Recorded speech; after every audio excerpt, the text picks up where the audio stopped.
A palavra de Deus será aberta e é dela que vamos extrair conceitos, lições importantes para a nossa vida. Aprender a viver sem templo vai ser uma longa jornada até que essa crise passe. E aí poderemos então ter mais paz, mais força e continuarmos fazendo o nosso papel e o nosso ideal. Eu quero convidá-lo nesse momento a compartilhar essa transmissão para que mais pessoas possam nos acompanhar, para que juntos possamos aprender aquilo que Deus tem para a nossa vida. Como eu disse agora há pouquinho, na nossa entrevista inicial com Rommel, eu quero tirar algumas lições sobre a razão do sofrimento.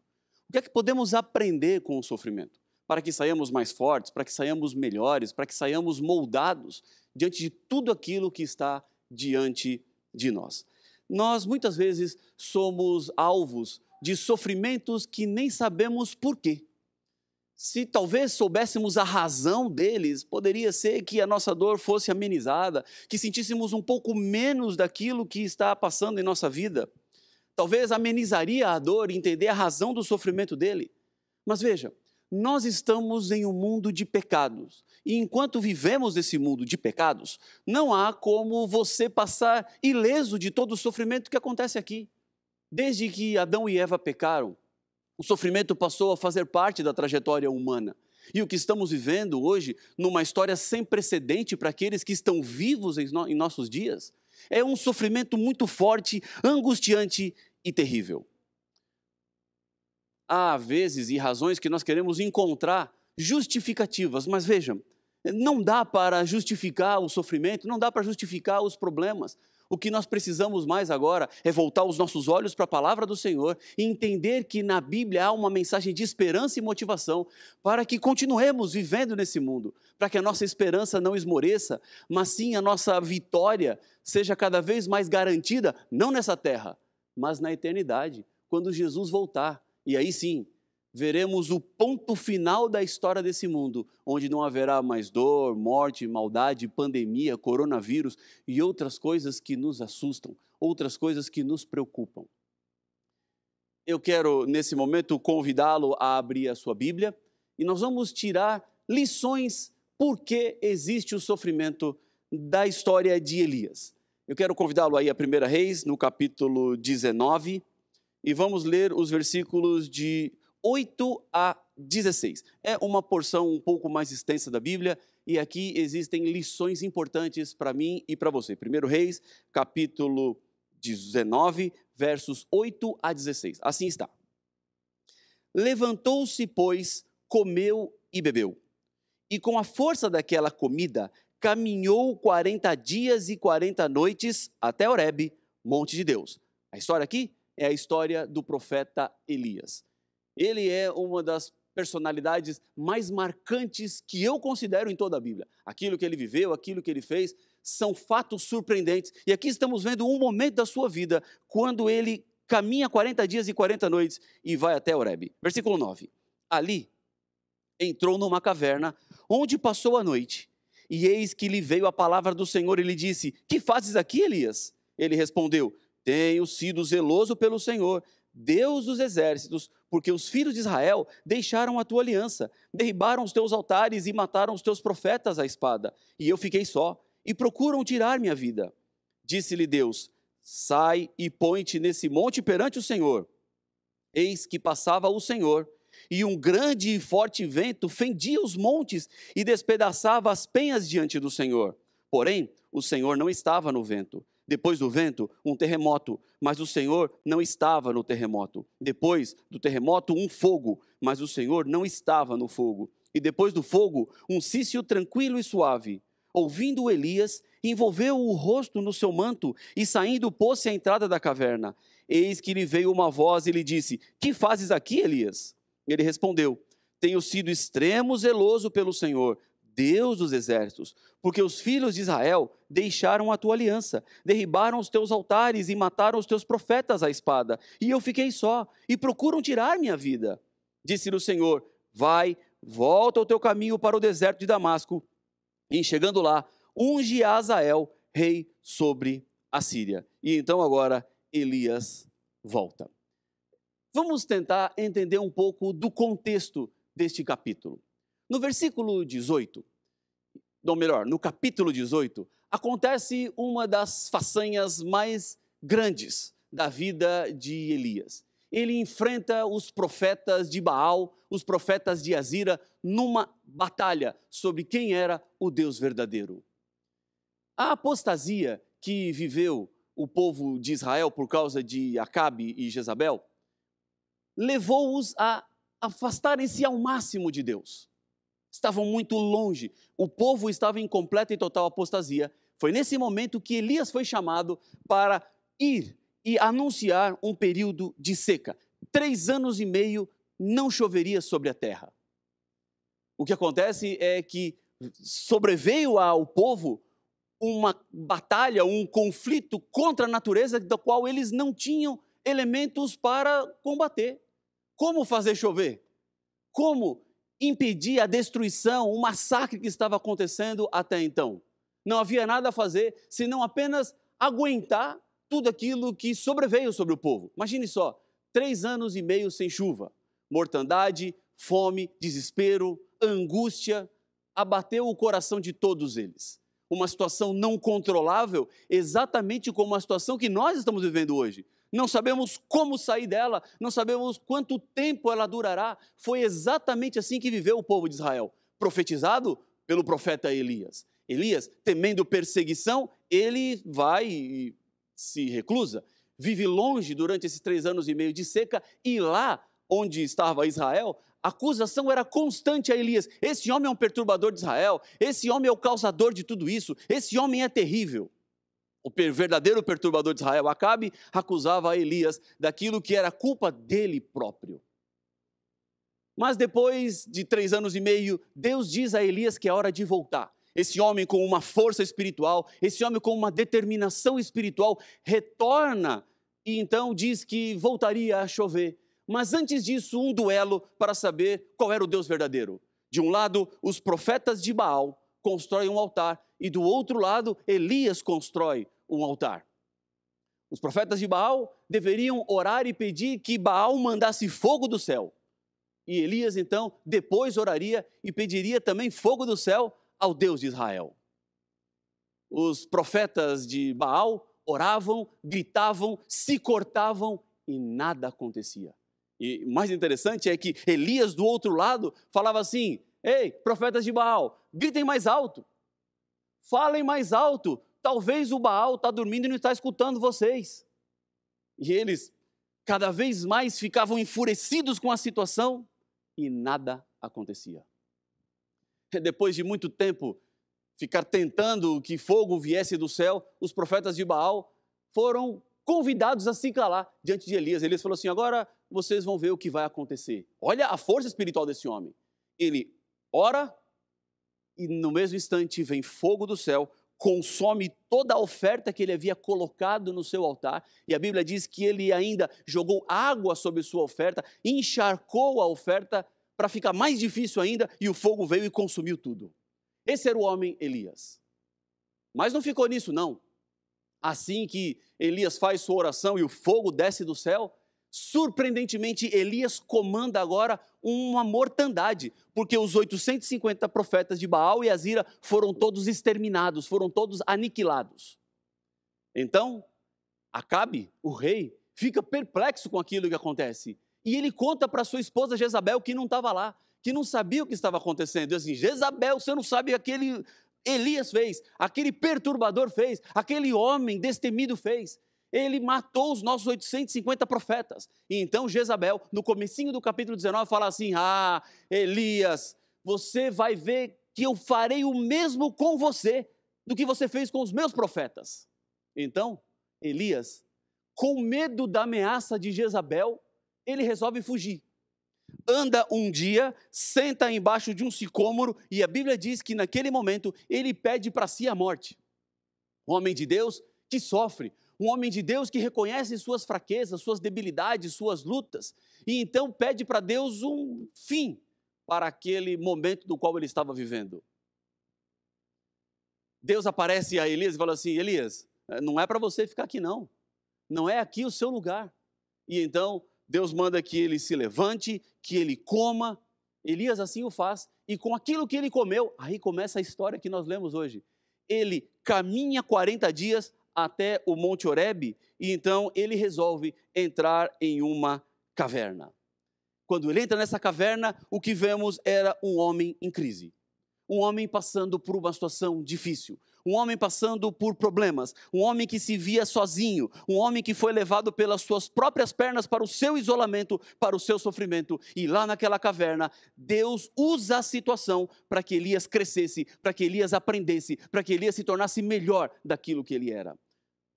Quando eu olho para a história da caverna, inevitavelmente algumas lições brotam aos meus olhos. E eu quero compartilhar com vocês nessa manhã, porque são lições que acalmaram o meu coração, são lições que falaram para a minha vida, são lições que confortaram o meu coração no momento no qual nós estamos vivendo, e eu tenho certeza que vai lhe ajudar a enfrentar com esperança as crises que nós estamos passando. Primeira lição que eu tiro para a minha vida: crise faz parte da existência humana. Não importa quem você seja, não importa o que você faz, não importa quem você é, todos nós estamos sujeitos a crises. E de onde vem isso? Da própria história de Elias, desse grande homem e profeta de Deus que sofreu crises. Elias é o responsável da realização de vários milagres na Bíblia, muitos deles surpreendentes. Quer ver? Eu anotei algumas coisas aqui interessantes. Elias era um homem que falava com o céu e o céu respondia. Elias era um homem que dizia para Deus e Deus falava com ele. Deus o contestava. Tinha grandes oportunidades. Tão era profunda a amizade de Elias com Deus que o próprio Elias foi para o céu buscado pelo Senhor. Mas veja só, o que podemos acrescentar a essa lista? Elias, com a sua capa, abriu o Rio Jordão. Isso está em 2 Reis, capítulo 2, versículo 8. Elias profetizou a grande seca, que nós já falamos, e ela veio. Elias aumentou a farinha e o azeite da viúva. Elias deu vida ao filho da viúva. Elias destruiu o altar de Baal, decretou o fim da seca, ungiu Eliseu, profeta, em seu lugar, desarmou os sírios diante de Israel, lavrou a sentença do rei Acabe, profetizou a sentença de Jezabel, falou sobre a morte de Acasias. 102 homens foram consumidos pelo fogo, em 2 Reis capítulo 1, verso 10 e 12, profetizou a ruína e a morte de Jorão, rei de Israel. Elias viveu as maiores experiências que um homem de Deus pode viver, mas mesmo assim, ele não foi isentado de passar por crises.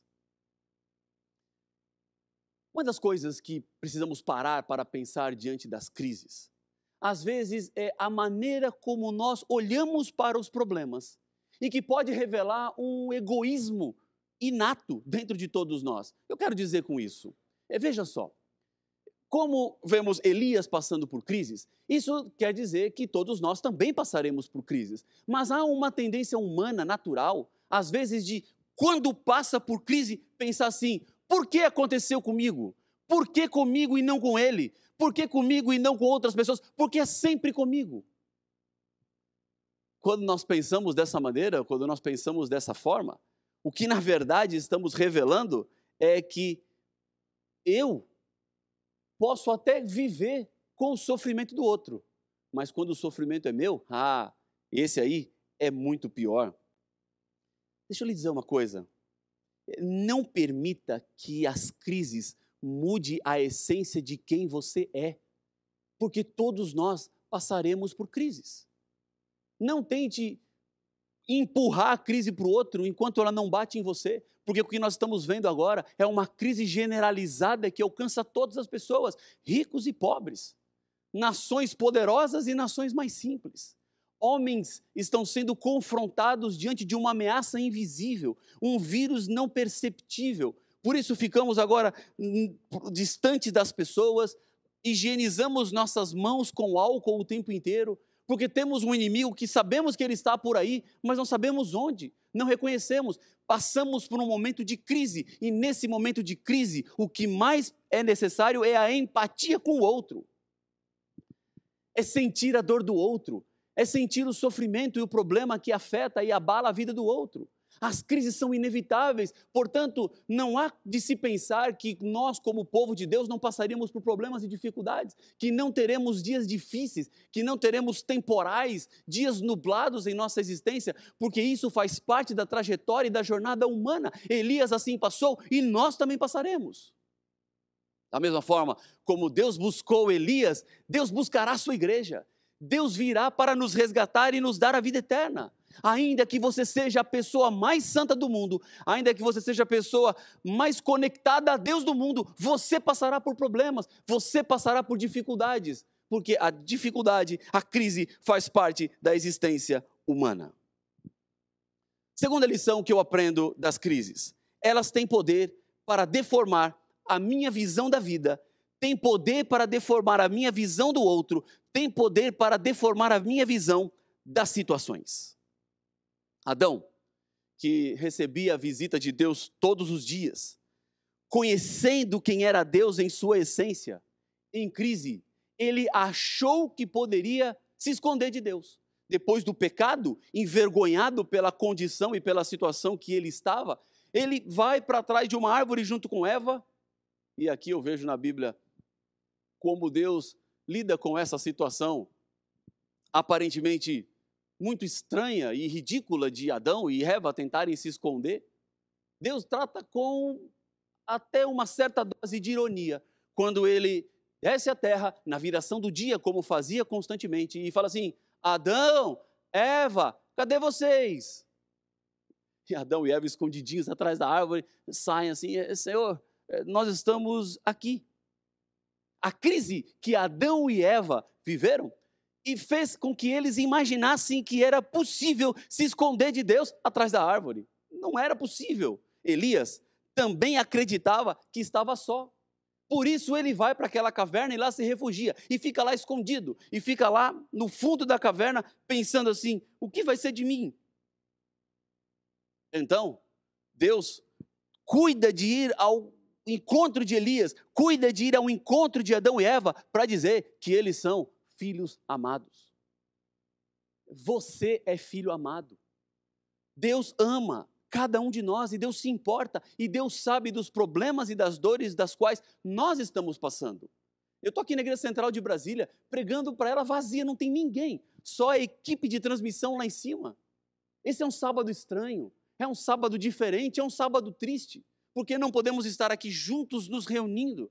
Mas pela tecnologia nós estamos próximos. Deus preparou esse cenário, Deus preparou esse ambiente, eu consigo entrar na sua casa, eu peço licença para falar com você, ainda que de uma igreja vazia, mas para um coração cheio de esperança, para um coração cheio de que a igreja prevalecerá, de que nós continuaremos em frente, porque o Senhor é maior do que tudo isso. O Senhor é maior que coronavírus, o Senhor é maior que qualquer pandemia, qualquer problema, qualquer desgraça e qualquer outra situação que possa se abater ao nosso mundo. Deus lida com a situação de Adão e Eva, lida com a situação de Elias, porque a crise havia embotado a visão deles. Eu quero dizer para você, nessa manhã de maneira muito especial, não permita que as crises embotem a sua visão. Não permita que as crises atrapalhem você de entender e ver que por cima do temporal o sol continua brilhando. Deus, quando vai ao encontro de Elias, ele fala assim: ô Elias, você acha que ficou sozinho? Você não ficou sozinho não, Elias. É que a sua crise não está deixando você enxergar além, porque existem 7.000 que não se dobraram a Baal. Existem outros profetas que foram cuidados por Obadias e continuam fiéis a mim. Então, Elias, tira essa capa de frente dos seus olhos, desembaça a sua visão, coloca a minha lente e perceba, Elias, que eu te amo, que eu me importo com você e que essa crise, ela existe, é verdadeira, é real, mas não deixe que ela deforme quem você é na sua essência. Não permita que a crise transforme você, porque as crises, elas vêm e as crises vão, mas nós permanecemos, nós persistiremos e nós ficaremos por toda a eternidade se não deixarmos que a crise nos transforme. Você é o resultado da forma como vê todas as coisas. A forma como você vê todas as coisas definirá a maneira que você crê. O que eu tenho como segurança em meu coração é que Deus jamais desamparou um justo. O meu Deus é um Deus até de cavernas. O meu Deus é um Deus até da pandemia. Deus não virou as suas costas para esse mundo. Deus não está longe acompanhando de maneira desinteressada o que estamos vivendo aqui. Deus está olhando para nós. Deus está cuidando de nós. Deus está mantendo esse mundo de acordo com seus propósitos e seus objetivos. Quando eu decidi falar sobre a razão do sofrimento, é porque eu creio que Deus tem propósitos em cada situação que se abate sobre a nossa vida. Se não estamos sozinhos, se Ele nos ama, se Ele cuida de todos nós, precisamos marchar. Posso todas as coisas naquele que me fortalece. É isso que me faz continuar vivendo. É isso que me faz continuar enfrentando os problemas e as dificuldades, mesmo sem saber o que será, mas eu sei que aquele que é por mim é maior do que qualquer problema, é maior do que qualquer crise. Terceira lição que eu aprendo das crises: Deus não abre mão de quem está em crise de jeito nenhum. Eu quero dizer com isso é que quando Elias ele se refugia na caverna, significava que ele tinha desistido de si mesmo, mas Deus não desiste de ninguém. Por isso Deus vai ao encontro de Elias, por isso Deus vai buscar Elias. Deus não ama você pelo que você tem ou pelo que você faz, Ele te ama por quem você é. Se você é um filho amado e você está em crise, saiba que essa é a oportunidade que Deus tem para se manifestar. Eu gosto de pensar que as crises são obreiras de Deus. As crises são formas e maneiras que Deus tem de alcançar corações que de uma outra forma e de uma outra maneira não alcançaria. Eu não estou dizendo com isso que Deus é o causador. Eu não estou dizendo que Deus é o originador. Eu estou dizendo que temos na crise uma oportunidade para chegar em determinadas pessoas que de uma outra forma e que de uma outra maneira não conseguiríamos chegar. Há uma frase de John Kennedy que diz assim: quando escrito em chinês, a palavra crise compõe-se de 2 caracteres. Um representa perigo e o outro representa oportunidade.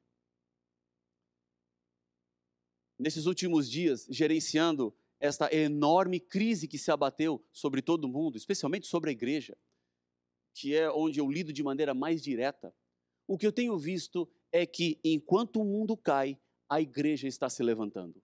Enquanto há pessoas que estão desesperadas, eu estou vendo muitas pessoas se unindo à pregação do Evangelho. Gente que está usando o seu WhatsApp, gente que está usando suas redes sociais para levantar a bandeira da pregação, para acalmar vidas, para consolar, para compartilhar mensagens de salvação, esperança e transformação. Pessoas que querem entender e compreender o momento que vivemos. E isso só é possível com a mensagem que vem da palavra do Senhor. Com a mensagem que Deus nos deixou, com a revelação da sua palavra. Então, o que eu estou vendo é exatamente isso que Kennedy escreveu. Nós vivemos um tempo de perigo, mas também vivemos um tempo de oportunidade. A igreja deve ser o diferencial no mundo. Os cristãos agora são chamados para serem aqueles que levarão o sorriso de volta ao rosto de muitas pessoas. Aqueles que levarão o consolo, aqueles que levarão a certeza futura de que nada escapou das mãos do Senhor. A oportunidade que nós temos é essa, e essa oportunidade deve ser aproveitada. Portanto, não se cale. Nesse momento, Deus espera mais do que nunca que a sua igreja seja de fato, verdadeiramente a sua igreja. Não é o homem que trabalha para Deus, mas é Deus que trabalha para o homem. Então, se Deus está trabalhando por nós, se Deus está cuidando de todos nós, o nosso papel agora é sermos o diferencial, é compartilharmos a esperança. Amigos, eu vou abrir meu coração para vocês. Eu também tenho medo.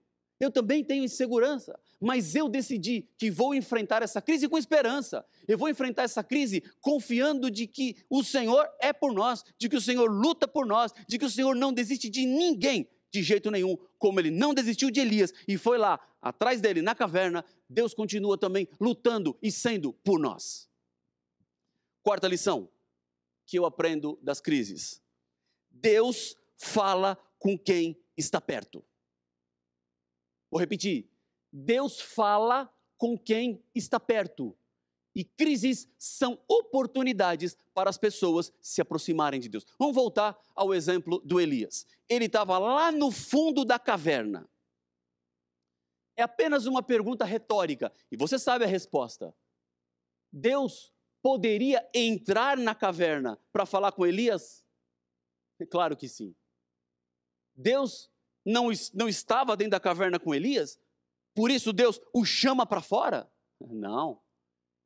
Se Deus poderia entrar na caverna e chama Elias para fora, obviamente, era porque Deus quer falar com quem está perto. Enquanto você está se escondendo, Deus chama você para sair do seu esconderijo. Não apenas com Elias dentro da caverna, mas também com Adão e Eva atrás da árvore. Porque Deus poderia dar uma voltinha e aparecer atrás da árvore e falar assim: ô Adão, ô Eva, o que vocês estão fazendo aí? Mas Deus não. Deus, ele chama Adão e Eva no lugar onde ele estava. E fala assim: Adão, Eva, cadê vocês? E Adão e Eva, depois de um tempo percebendo que não tinham como se esconder de Deus, resolvem sair lá de trás e se apresentam diante do Senhor. Quando eles se apresentam diante do Senhor, Deus então conversa com eles, fala com eles, e o mesmo acontece com Elias. Elias estava lá enfiado no meio da caverna, e Deus chama ele lá de fora e fala assim: Elias, vem para fora, sai daí, Elias, vem para cá. E quando Elias sai, quando Deus pede para ele sair da caverna, Deus fala com ele. Sabe por quê? Porque ouvir a voz de Deus não é uma questão geográfica, mas é uma questão de disposição do coração. Enquanto Adão e Eva estavam atrás da árvore, eles não estavam disponíveis para escutar. Enquanto Elias estava lá no fundo da caverna, eles também não estavam disponíveis para escutar. Por isso Deus os chama de onde eles estão, para que eles venham para mais perto e assim eles escutem aquilo que Deus tem para dizer. Foi assim que Deus se comunicou com eles. Deus, ele tira você de onde você está para lhe dar uma nova condição e para lhe dar uma nova disposição.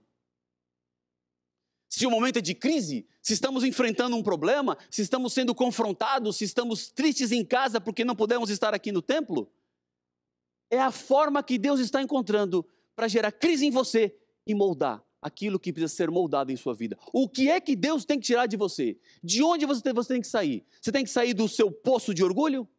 Você tem que sair do seu poço de vaidade, você tem que sair do seu poço de egoísmo, da sua soberba, da sua amargura, do seu ódio, da sua raiva, da sua intemperança, da sua vida desregrada, ou da sua vida dúbia, ou da forma como você vive escondido das pessoas. O que é que Deus tem que tirar de você? É na crise que Deus chega até onde você está. É na crise que Deus tem uma oportunidade para te transformar. Só que Deus não fará isso se você recusar-se a dar o primeiro passo, se você recusar-se a sair de onde você está. Quando Elias saiu, Deus então pôde falar com ele e fazer na vida dele aquilo que ele tinha que fazer, porque Deus fala com quem está perto. Na minha história, na minha trajetória ministerial, tenho visto isso tantas vezes, como às vezes muitas pessoas têm suas perspectivas de vidas quebradas, para que consigam enxergar o Senhor. Como pessoas em sua história e sua trajetória, quando tudo está bem, não se importam com Deus. Mas quando os problemas se abatem, quando a dificuldade aparece, aí sim, elas voltam-se para o Senhor, para abrir o seu coração e pedir: Senhor, por favor, me ajuda, Senhor, por favor, me ampara, Senhor, por favor, cuida de mim. Deus fala com quem está perto. Aproveite este momento, esta hora, a oportunidade que Deus está nos dando para nos aproximarmos mais dEle, para nos chegarmos de maneira mais confiante, de maneira mais forte, de maneira mais sólida, nas mãos daquele que não nos desampara, na mão daquele que nos ama, na mão daquele que cuida de cada detalhe da nossa vida e da nossa existência. Quinta lição que eu tiro dessa história da caverna. O que nos faz vencer a crise não é ficar falando da crise para Deus o tempo todo. Vou repetir. O que nos faz vencer a crise não é ficar falando da crise para Deus o tempo todo. O que nos faz vencer a crise é mostrar que, a despeito da crise, eu continuo sendo um servo fiel de Deus. Quem é você antes e depois de uma crise? Olhe para a sua história. Faça uma avaliação interna daquilo que você já viveu, daquilo que você já passou. Olhe para a sua trajetória. Como é que você chegou em um problema e como você saiu? Algum tempo atrás, eu estava num campuri de desbravadores e depois que eu terminei de pregar, um desbravador, um grupo de 3, 4 amiguinhos, me procurou e fez uma daquelas perguntas capciosas. Aquelas perguntas para ver qual vai ser a sua resposta. E ele perguntou assim para mim: pastor, se você fosse Deus, faria alguma coisa diferente na sua vida? E eu fiquei surpreso com a pergunta, uma pergunta profunda, uma pergunta filosófica e complexa de ser respondida. E naquele instante que ele me perguntou, passou na minha mente um filme da minha história. E como você, eu tenho coisas na minha biografia que eu olho para trás e falo assim: isso aqui eu podia ter tirado. Isso aqui eu poderia ter vivido sem. Isso aqui não foi tão bom para mim. E talvez eu faria diferente. Mas como eu sabia que a pergunta dele tinha alguma pegadinha no ar, porque estavam todos eles rindo, eu resolvi devolver com uma outra pergunta. Eu falei assim: por que você está me perguntando isso? Não, pastor, eu quero saber. Você faria alguma coisa diferente na sua vida se fosse Deus? E eu, de acordo com aquilo que tinha pensado, resolvi responder assim: eu faria algumas coisas diferentes na minha vida. E ele me deu uma lição de vida, e eu não sei de onde ele tirou isso, eu não sei quem falou para ele isso, mas ele me disse assim: pastor, se você faria alguma coisa diferente na sua vida, é porque você acha que Deus não é suficiente para você. Uau! Eu parei, impactado com aquilo que ele me disse, e consciente da profundidade daquilo que ele havia falado, tive que reconhecer. Se eu faria coisas diferentes na minha vida, é porque eu estou achando que Deus não é suficiente.